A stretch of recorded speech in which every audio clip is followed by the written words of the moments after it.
pagbibiyahe ng Baguio. At ipapakita ko sa inyo guys ang daan na bagong highway dito sa papuntang norte, na kung saan ito ay tinatawag namin T-Flex. So lulusot tayo from Paniqui at lulusot tayo papunta sa Rosario, La Union guys. Tingnan natin kung gaano kabilis ang matitipid nating oras sa pagbibiyahe from taking a ride a bus going to Baguio and using the T-Flex road. So abangan rin nyo guys. Go!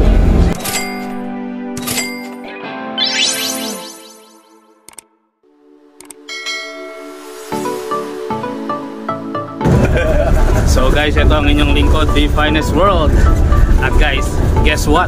Isasama ko kayo ngayon kung paano kabilis ang pagbibiyahe sa T-Flex. So ride the bus tayo ngayon guys, at hindi tayo nagdala ng anumang sasakyan, para naman ang inyong lingkod, The Finest World, ay makapag-relax. Because Mariosep, lagi na lang ako napapagod sa pagdadrive. Pero this time, siyempre sasakay tayo sa ating mga kaibigan. Alam nyo naman, dati tayong bus driver guys, always a lover. So itutur ko kayo kung gaano kabilis ang pagbibiyahe from Paniqui. Exit tayo ng T-Flex going sa Baguio. So kung anong ilang minuto ang masisave natin going there.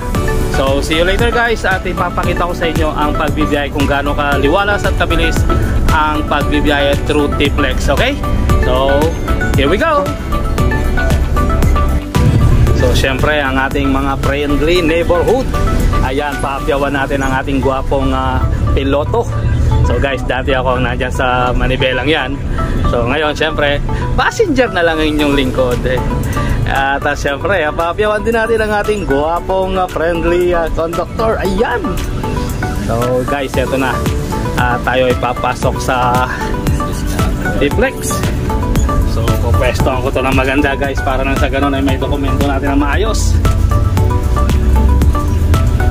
So sabi nila ay, so bago ang pagpasok natin sa exit guys, o orasan natin yan, at ibibigay ko sa inyo ang tamang oras hanggang tayo ay makarating doon.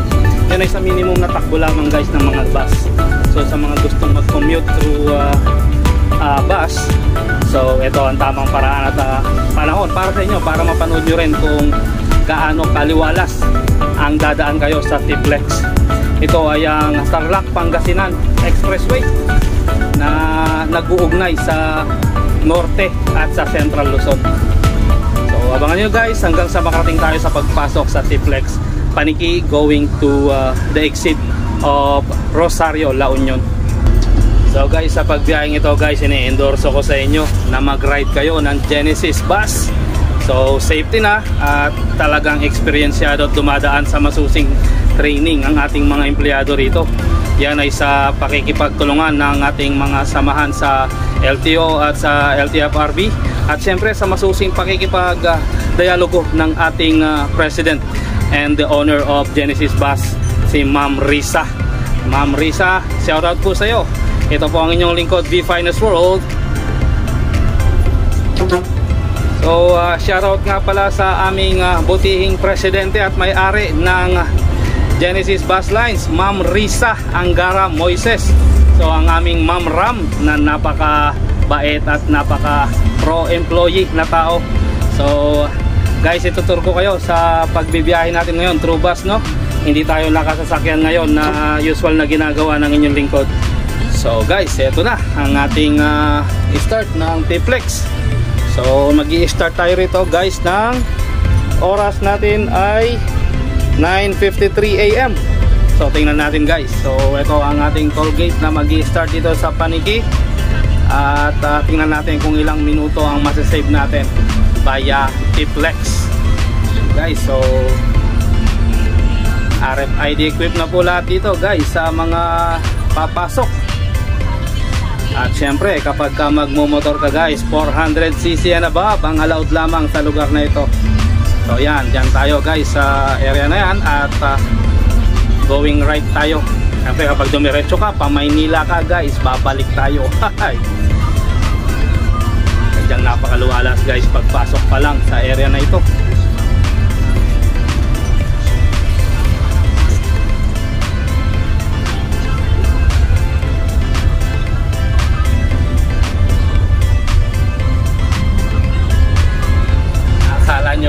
nasa harapan lang ang camera, no? At wala kayong nakikita.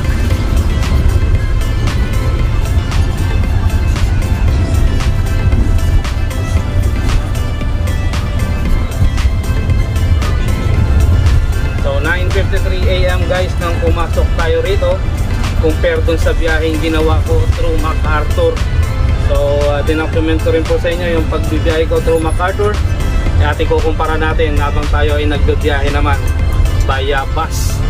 So ang sinakyan natin ay ang mga eksperyensyadong kumpanya kagaya ng Genesis Transit. So itong Genesis Transit guys, ang mga empleyado rito ay mga regular na sumasabak sa training upang mahasa ng maayos ang kanilang mga empleyado. Yan ay ang sa pakikipagtulungan din ng ating butihing President and Owner, Ma'am Risa.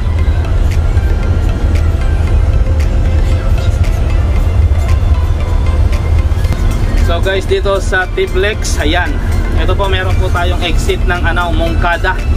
So after ng Paniki, meron din siyang exit ng Mongkada. So yung mga gustong magmadali at makarating kagad ng Mongkada from Paniki or from Tarlac as well, kung galing kayo ng Maynila guys, napakaluwag at talagang diretso ang biyahe. Expressways na, di ba? Ano bang saysay ng pagiging expressway kung mabagal ang biyahe? So napakaganda ng kalsada guys at talagang elegante at matiwasay ang pagbibiyahe. At napakaganda pa ng mga views na makikita along the way. Siyempre guys, while you're on this highway, siyempre we need to follow rules and regulation guys, ha?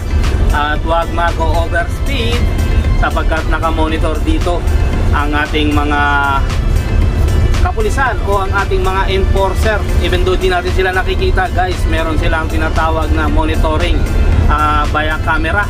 So yung mayroon silang mga tinatawag na speed gun na nagpo-monitor at alam nila kung gaano katulin ang ating takbo.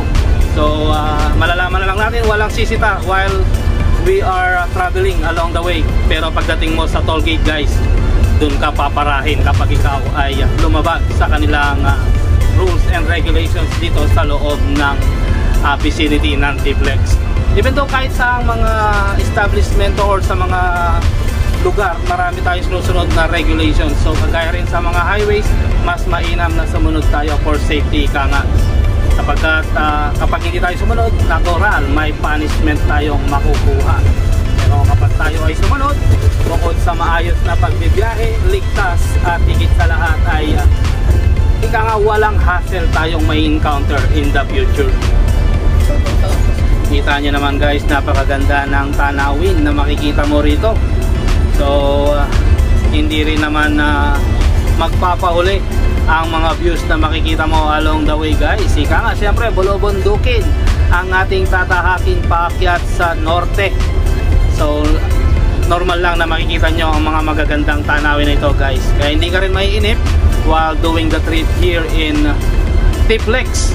Ayan, at marami kang makikita mga ads na makikita mo na pwede mong mapuntahan kapag dumating ka at sumanib sa destinasyon na iyong pupuntahan dito sa norte. From Manila to Region 1, Region 2, Region 3. So pwede kang dumaan dito sa Tiplex guys. Napakabilis na biyahe at maalwan sa ating mga manlalakbay.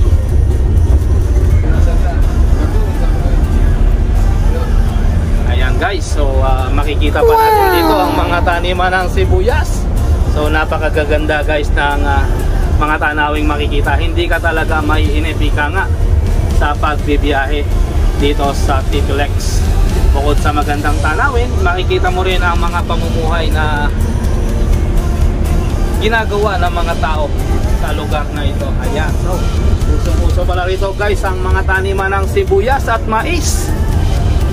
So sa bagay dito sa parting Luzon guys, di ba, minsan naging sentro ito ng agrikultura na ating iniahapag sa ating hapagkainan ay nanggagaling dito sa Central Luzon at sa Northern Luzon.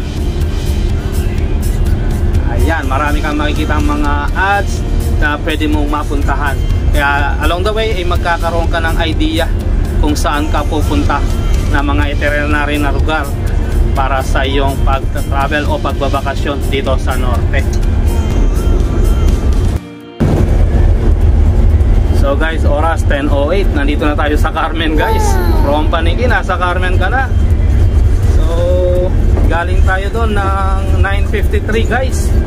Then 10:08 pa lang ng umaga, nandito ka na sa Carmen. Saan ka pa? Ganyan kabilis ang biyahe dito sa T-Flex guys. Yan naman guys kung gaano ka komportable ang sumakay sa mga ganitong uri ng sasakyan. So, bukod sa malinis na guys, talagang at ease at peace ang mga tao. Yung makikita na nagugulong kanilang pamamahinga while having the travel, ika nga, riding on the bus. Kapag experiensyado ang mga empleyado nandito sa mga bus na kagaya nito. Guys, look! 10:18 in the morning guys, from Paniqui. From 9:53, 10:18 in the morning, nandito na sa Urdaneta guys. Ganyan kabilis dito sa T-Flex guys, kung dito kayo dadaan. So kaya nga expressway, walang traffic, at syempre maliwalas ang pagbibiyahe dito. You just need to follow rules and regulations while inside the expressway guys, ha?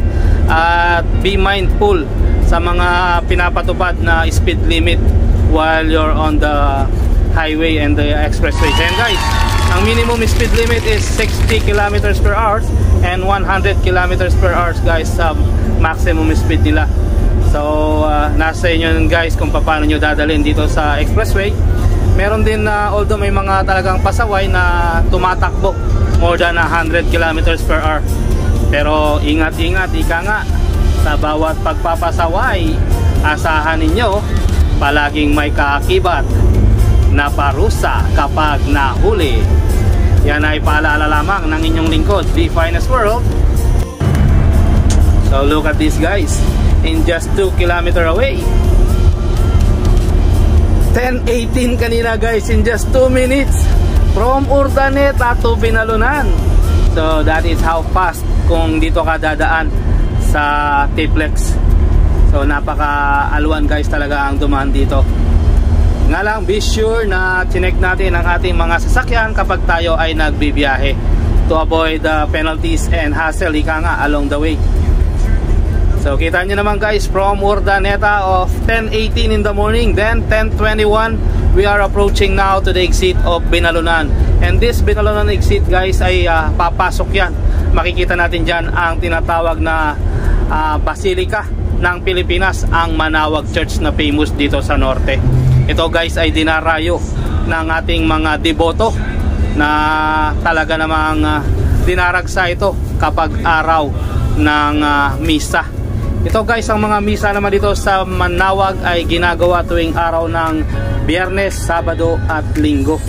So sa mga gustong pumunta guys, meron din kaming biyahe dyan before, and that is through the efforts of Dagupan Bus. Shout out to all of you guys, mga Dabarkads. Ito ang inyong lingkod, Be Finest, ang inyong kabarkada, kakampi, at ang inyong kaututang dila, Billy Flores. Shout out. So guys, syempre meron po tayong rate kapag tayo ay pumasok dito sa mga ganitong highways. So yan, meron po silang rate from kung saan kayo nang galing na lugar. Ayan po yung mga babayaran. Kung ang inyong sasakyan ay 4 wheels, nandyan kayo sa class 1. Siyempre sa mga bus at sa mga 10 wheelers, so nandyan kayo sa class 2. So class 3 naman kapag ka mga talagang heavy equipment na mga sasakyan. At yan po ang ating mga rate sa highways ng T-Flex. Ayan, be mindful guys before you proceed. Siguradong equip ng RFID ang inyong sasakyan, no? Dahil wala na pong cash basis yata ngayon dito, hindi kagaya dati. So kailangan may baon tayong RFID sa ating sasakyan bago tayo pumasok dito sa mga ganitong highway. So yan lamang guys, at mag-exit tayo ngayon dito sa Binalunan. So talagang napakabilis guys. From 9:53 from Paniqui, now we are approaching here in Binalunan, Pangasinan guys. So ganun kabilis ang biyahe kapag kinuha mo at dinaan ka sa T-Plex. So ito guys, ang ating lulusutan ngayon, ang Binalunan. Siyempre nakikita rito ang papuntang Dagupan, Manawag. Actually guys, first time kong dumaan dito. Sa pagiging biyahero ko, naulang ako dumaan dito sa lugar na ito guys. At through the effort na rin sa aking mga kasamahan. Shoutout sa inyong dalawa mga buddy. Ito guys, ang aking mga kasamahan ay talagang mga hard worker at napaka-dedikado. Dedicated sa kanilang mga trabaho ang mga kasama kong ito. Ayan guys, ang ating friendly bus conductor, ang ating kabady. Mariko, mag-shoutout ka naman dyan. Ayan, at syempre ang ating buddy, ang ating kumpare, ang ating driver, ang ating masigasig at machong driver. Ayan. So, hindi ko na babanggitin ang kanilang mga pangalan. Makita nyo lang yan, mga kataropa. Ayan, di ba? So, dito tayo sa Binalunan exit guys. At titingnan natin. Actually guys, hindi ko pa to napuntahan. So, ako man mismo sa sarili ko na-amaze kung ano ang lulusutan na lugar na to. So, before ako mag-stop ng biyahe ng bus guys, hindi pa tapos ang mga highways na ito. So ngayon ko palang makikita kung saan talaga ang lusot nito. I think dito na sa lawak ito. Lawak na naman. So guys, lawak na pala ito kasi sabi ko nga sa inyo, almost 6 years or maybe 7 years. So ito yung aviation na sinutingan ng probinsyano dati guys. Ito, ayan. Ayan. So yan yung sinutingan dati ng probinsyano guys, sina Coco Martin. Ayan. Diyan sila nag-shooting dati guys. So tingnan natin kung saan lulusot itong bus na sinakyan natin guys. First time ko actually guys na mag-ride ng bus papunta rito sa norte ngayon for almost a couple of years. At first time ko rin dumaan dito sa T-Plex, kaya gusto kong i-share sa inyo.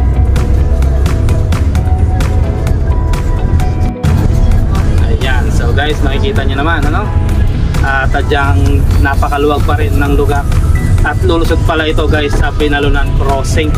Yan, kapag sa Binalunan na exit ka lumusot, dito siya lalabas sa Binalunan Crossing, approaching Poso Rubio, Sison, and Rosario. So ang Rosario at ang Sison, dyan naghihiwalay ang Pangasinan at ang La Union. So kapag nag-approach ka dun sa may dinaan nating mahabang tulay before, doon ang kanilang boundary, ika nga. So dito guys, magte-turn left ka lang dito at approaching ka na sa Poso Rubio, and then going to Sison and going to Rosario, La Union. Ayun, tama-tama, kasi may parado dyan eh. So guys, 10:28 nandito na kami sa mismong Binalunan Crossing. So 9:53 from Paniki, 10:28 nandito ka na guys. So almost less than 30 minutes nandito ka. Ganun kabilis guys ang biyahe. So guys, hindi pa hataw ang ating pare sa kanyang pagpapatakbo. Parang relax na relax ika nga.